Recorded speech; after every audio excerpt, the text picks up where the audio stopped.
And I have that initially, one of the findings that was also made is the commingling of monies.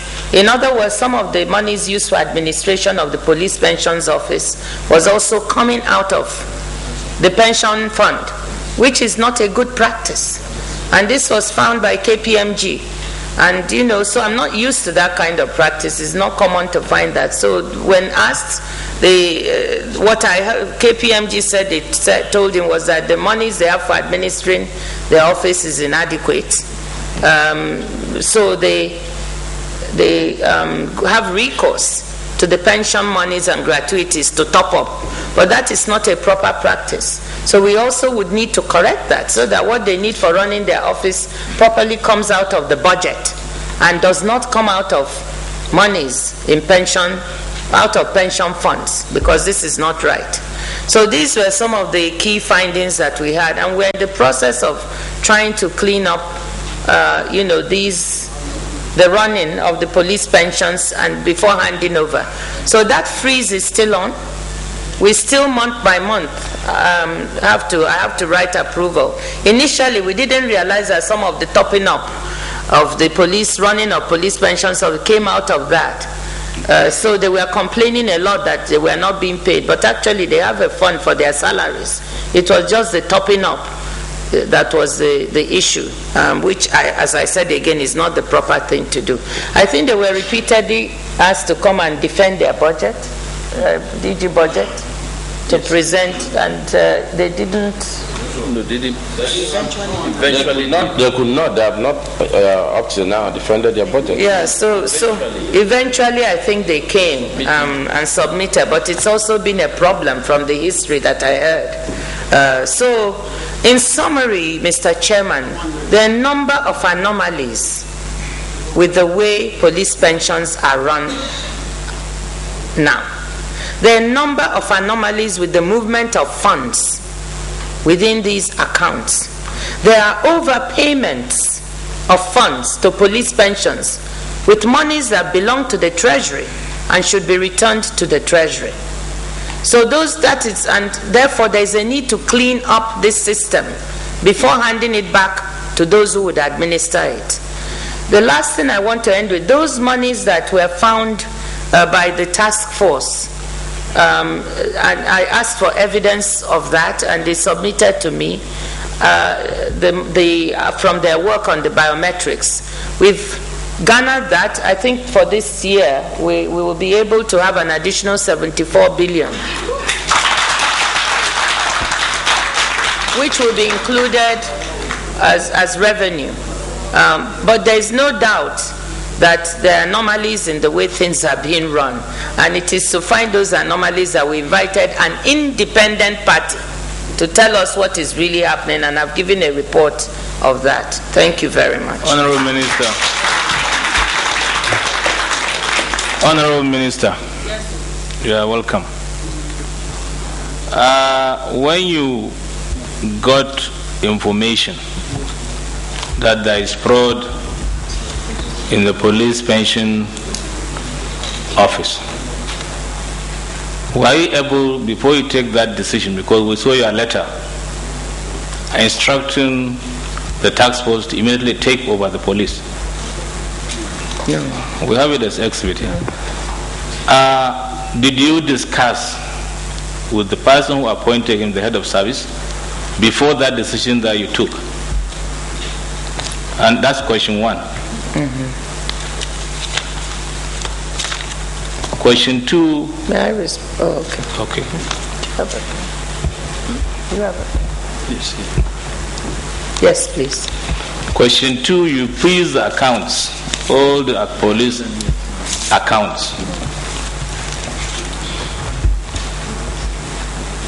Yet one of the accounts, EcoBank, is on operation.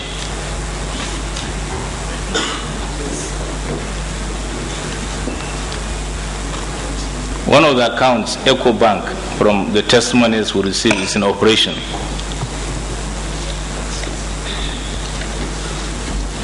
There was instruction given to change signatories, and the accounts may be being sent back to the police pension department. Was there that instruction? Because when we asked Chairman Task Force, he says no more handling the police pension thing. And yet the task force are signatory to the account of EcoBank. I also want to appeal to the sitting here that we have to go for prayers. We will defer answering of these questions and so on until we come back from prayer. Please. It's just like, no, you okay, answer this one, yes, then please, Mr. Because we cannot miss our prayer, we have to go. Okay. Yes. Okay. Thank you, Mr. Chairman, very much for your understanding. Going for prayers. Yes. How many? Yes. Thank you, Mr. Chairman. If you have quorum, you can continue, but we have to go for prayers. Please. Can I just rapidly, very fast, very fast. What I want to say is, if for the sake of our office, if maybe we could allow you to go for prayers while we sit and let her answer the questions, and we'll give her more cross-examination because we can take 5 minutes of that answer. Go ahead. Okay. Then we go. Thank you, Mr. Chairman. You asked whether you intimated there was a letter I wrote appointing the task force. Take over the police pension? No. The task force was already operating the police pensions account well before I came. That is why Mr. Mena came to me with information that something was not right with what they found in police pensions accounts. So at no time did I create the task force, authorize it to take over any accounts. It was already managing these accounts as part of its work on police pensions. On the contrary, what I did was, as soon as I had information that something was wrong with the accounts, I froze everybody out of the accounts so that no one could touch it, neither the task force nor anyone else, until, and that was done with the permission of Mr. President, until we could ascertain what was happening. Because as finance minister, if I get a report that something is being fraudulently done with accounts, I immediately had to act. I could not say I don't know. So even the authorization for the task force to move monies was frozen. I met with the bank managers and said to them, this is what has been done, gave them letters on the freeze, and said, but I was surprised that we all still had to pay pensions. So the instruction was that at the time of payment of pensions, I would have to sign an authorization for the pensions to be paid. And that was what happened each month. I think the first one, there was a bit of delay in paying that, but they have been very regular. I mean, each month we sign now, and I have all the signatories and all the evidence to show that these pensions were paid.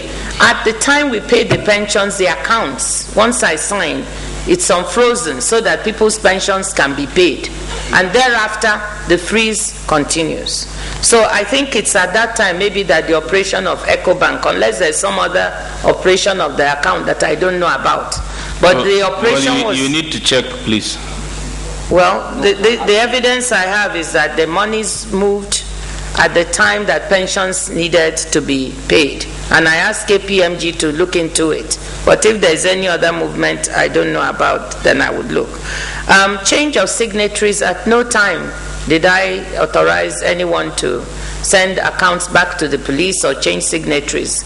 The accounts have remained frozen until such a time as the Accountant General restructures all the accounts. I think there are about 6 or 7 of them that have to be whittled down before transferring back to those running the pension. Thank you. Yes, sorry. I just want the accountant. Please, at what point were you made a signatory to the account of the police pension fund?